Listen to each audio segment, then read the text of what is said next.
I just climbed to rank 70 as a new player with this great deck.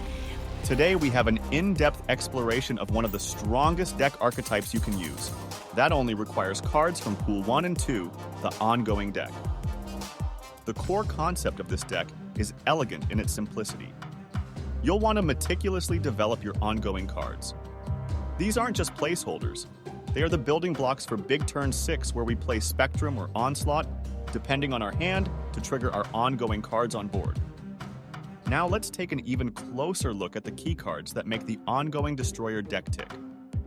These cards are the heart and soul of your strategy, and understanding their roles is essential for success. We have Spectrum, a card that can truly catch your opponent off guard. Spectrum doesn't discriminate based on location, and this flexibility is a game changer. When played on turn 6, it can be like dropping a tactical nuke on the battlefield. It buffs every card in play, potentially doubling the effectiveness of your best abilities. Spectrum is your wild card, capable of swinging a game in your favor even when your board state might not seem optimal. On the flip side, we have Onslaught, a card that thrives on synergy with the cards present at a single location.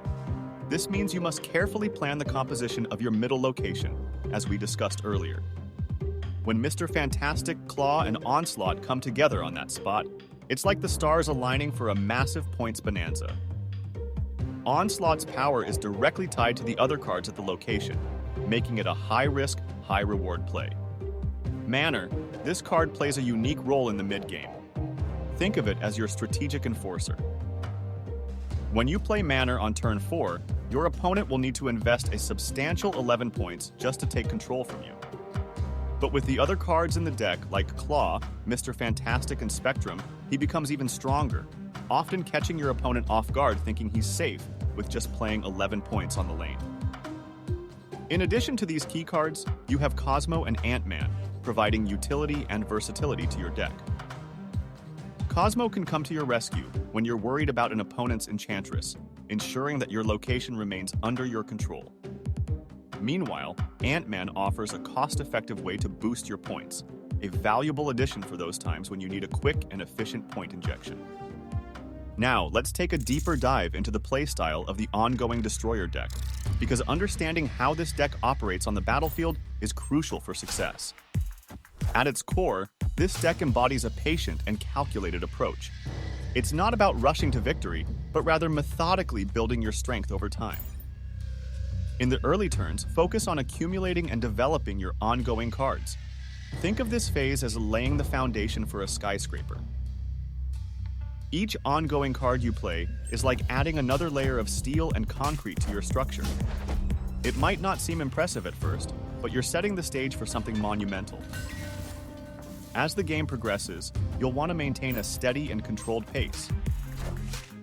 Resist the urge to engage in all-out battles for every location. Instead, prioritize your resources and concentrate on key locations. Remember, you're playing the long game here. You're waiting for that critical turn 6 when you can unleash your game-changing Spectrum or Onslaught play. Spectrum doesn't discriminate based on location, and this flexibility can catch your opponent off guard. It's the equivalent of deploying an aerial bombardment that affects all your cards in play, potentially turning the tide in your favor. Onslaught, on the other hand, is all about synergy with the cards present at a single location. This means that you must carefully plan the composition of your middle location to maximize its impact. This deck rewards strategic thinking and forward planning. It's not a deck for impulsive players who seek quick victories. Instead, it's for those who relish the anticipation and the satisfaction of watching their meticulous plan come together. Additionally, the ongoing deck is a valuable tool for players looking to sharpen their Marvel Snap skills. Its forgiving nature means you can focus on improving your decision-making, timing, and card management without worrying about intricate combo plays or tricky maneuvers. This makes it an excellent choice for players looking to build their confidence and understanding of the game. However, it's important to note that while this deck is forgiving, it can also become somewhat predictable for experienced opponents. As you gain more experience with it, be prepared for opponents who catch on to your strategy.